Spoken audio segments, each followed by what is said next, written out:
তুমি তোমার আদুরে প্রাণের মেয়েকে তো নিজের মাথায় তুলে রেখেছো, আর আমি আমি তোমার পায়ের জুতোর যোগ্য নই।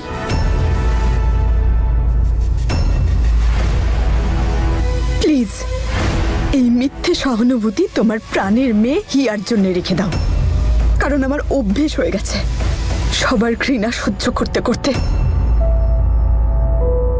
সোনা, তোকে কেউ ঘৃণা করে না, সবাই এখানে তোকে খুব ভালোবাসে।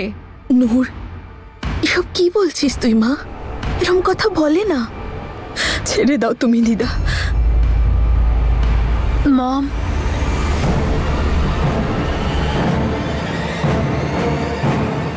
আমার এসব কিচ্ছু লাগবে না। ঈশানের বাড়িতে সবকিছু আছে আর আমি তাতেই খুব খুশি। এইসব দামি ইম্পোর্টেড জিনিসপত্রের আমার লাইফে আর কোনো মূল্য নেই। যার মূল্য আছে সে হলো শুধু ঈশান।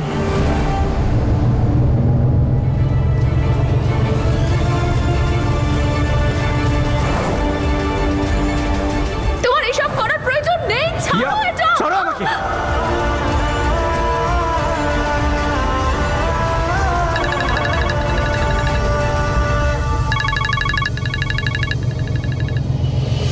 হ্যাঁ ভাই, কেমন আছিস তুই? আরে তুই বল, তুই কল করেছিলি, ঠিক আছিস তো তুই? একটা কবিতা শুনবি?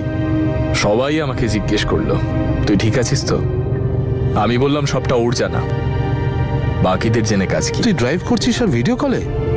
সাইডে গাড়ি দাঁড় করা। তুই কথা না শুনে ফোন কেটে দেবো। 1 মিনিট দাঁড়া।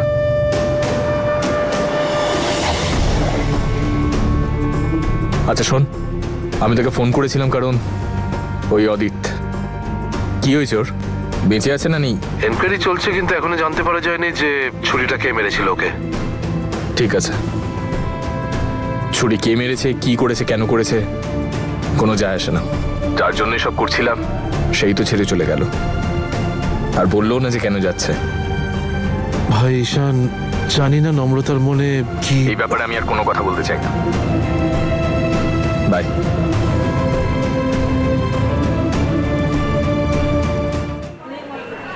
তোমাকে দেখে মনে হচ্ছে যে তুমি বাড়িতে মা ঠাম্মাদের সাথে প্রচুর কাজ করতে।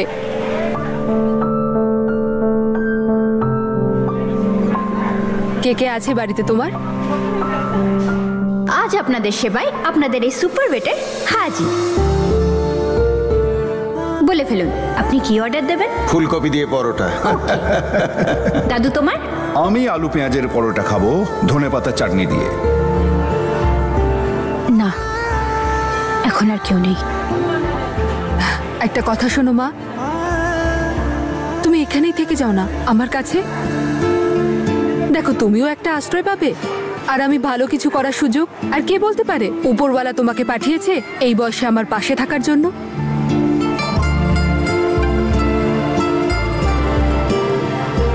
খুব ভালো, বেঁচে থাকো মা। আমি কয়লা আনতে যাচ্ছি বাজারে, তুমি ধাবার খেয়াল রাখো। আমি এই যাবো আর আসবো। হয়তো আপনি ঠিকই বলছেন,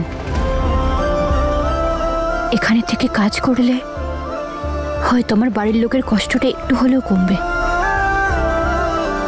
উপরওয়ালা, তুমি ওনাদের ভালো রেখো, সবসময় খেয়াল রেখো।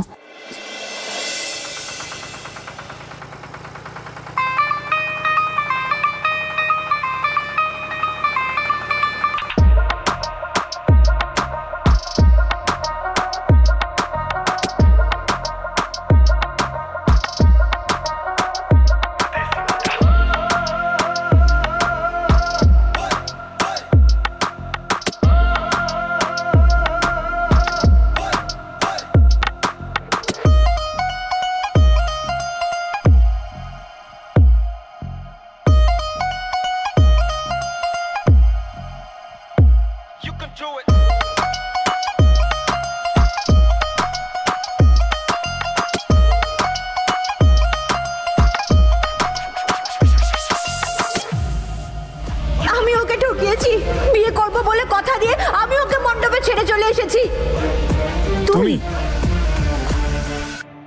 তুমি আমার পিছু করে এই অবধি চলে এসেছো? হ্যাঁ, তুমি যাও এখান থেকে। যদি যদি তুমি কিছু করো না,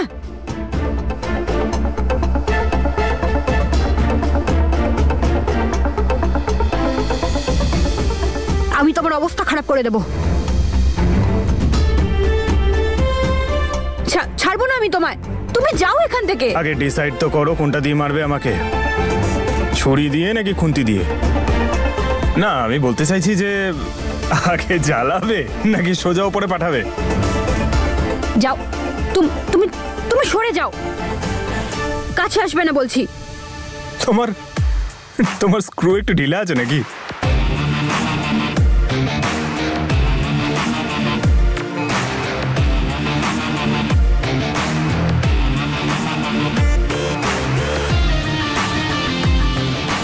মাথা ঠিক আছে তো? এইভাবে শুনবে না তো কথা। দাঁড়াও, তোমাকে তো আমি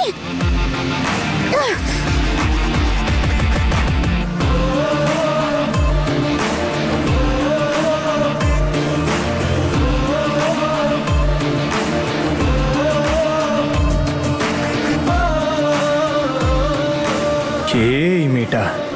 হে ওপরওয়ালা, এ কি বানিয়েছো তুমি?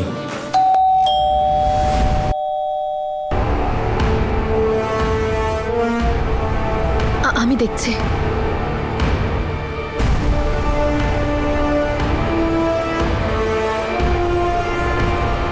তোর কি কোনোদিন বুদ্ধি হবে না? কি প্রয়োজন ছিল নূরকে কষ্ট দেওয়ার? এখানে কি ও খারাপ আছে নাকি বল?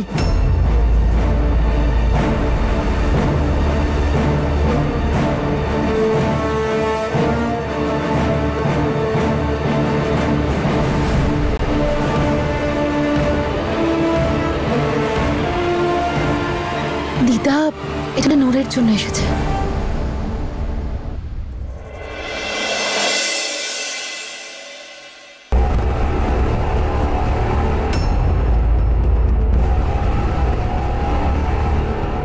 ডিভোর্স?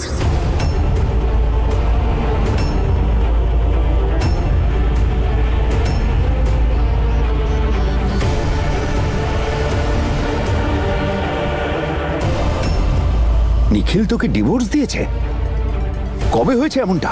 আর আর তুই জানালি না আমাদের একবার?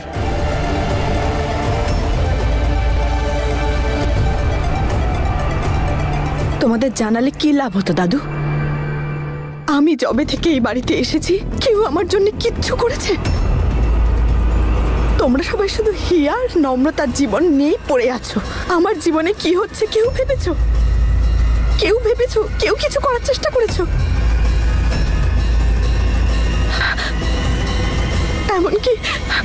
এমনকি নিখিলও আমার জন্য কিচ্ছু করেনি। ওর সাথে দেখা হয়েছিল একদিন বাজারে, বলেছিল যে ও বাড়ি ছেড়ে দিয়েছে আর কোন একটা চাকরি খুঁজছে। কিন্তু এই ডিভোর্স কেন দিয়ে দিল? আরে চাকরি পেয়ে গেলে ফিরিয়ে নিয়ে যেত। নিয়ে যেত? কোথায় আমায় নিয়ে যেত দাদু? নিজের 1 বেডরুম ফ্ল্যাটে? আর হ্যাঁ, ও চাকরি পেয়ে গেছে, কিন্তু 35,000 টাকার চাকরি। 35,000 টাকায় সংসার চলে? আমি এরকম ভিখারির মতো জীবন কাটাতে চাই না।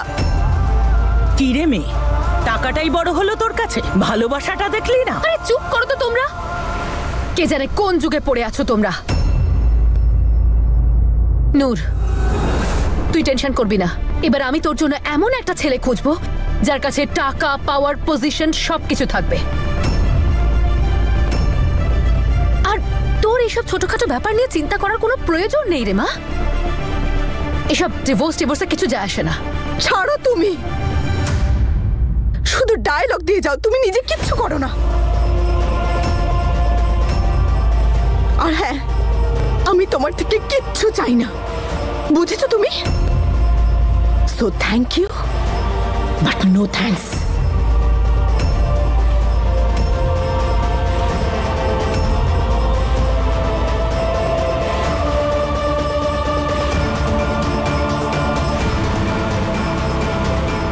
আমার জীবনে যে আগুন লাগাতো সেই নম্রতা নিজেই পুড়ে ছাই হয়েছে। এবার আমি তোমার এই মেয়েটার জীবনেও আগুন লাগিয়ে দেব। কি করলে এটা?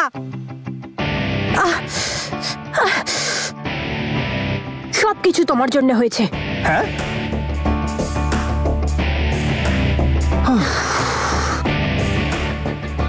ওপরওয়ালা কি যে খেলা খেলছে, কি একটা বানিয়েছে ওপরওয়ালা। এই বোকা মেয়েটা আমার এখানে কি করছে?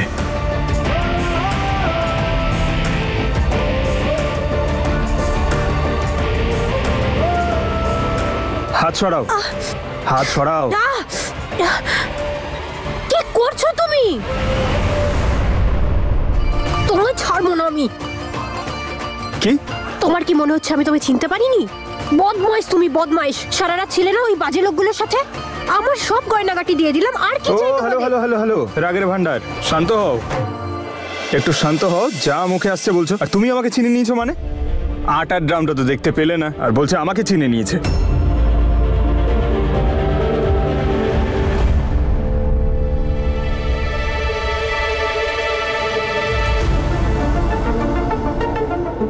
আমার মনে হয় তুমি শুধু বেশি কথাই বলতে পারো, চোখ আর ব্রেন তো নেই। কাল রাতে ওই কুমড়োটা কোথা থেকে উড়ে এলো?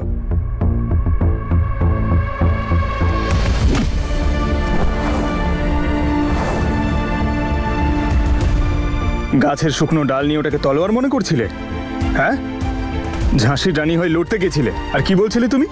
হ্যাঁ, যা করেছি আমি করেছি, ও কিছু করেনি, আমি ওকে কষ্ট দিয়েছি। বিয়ে করার কথা দিয়ে আমি ওকে ছেড়ে চলে এসেছি, কোনো দোষ নেই ওর, সব দোষ আমার। মেয়েরা আর এতদিন করেছেটা কি?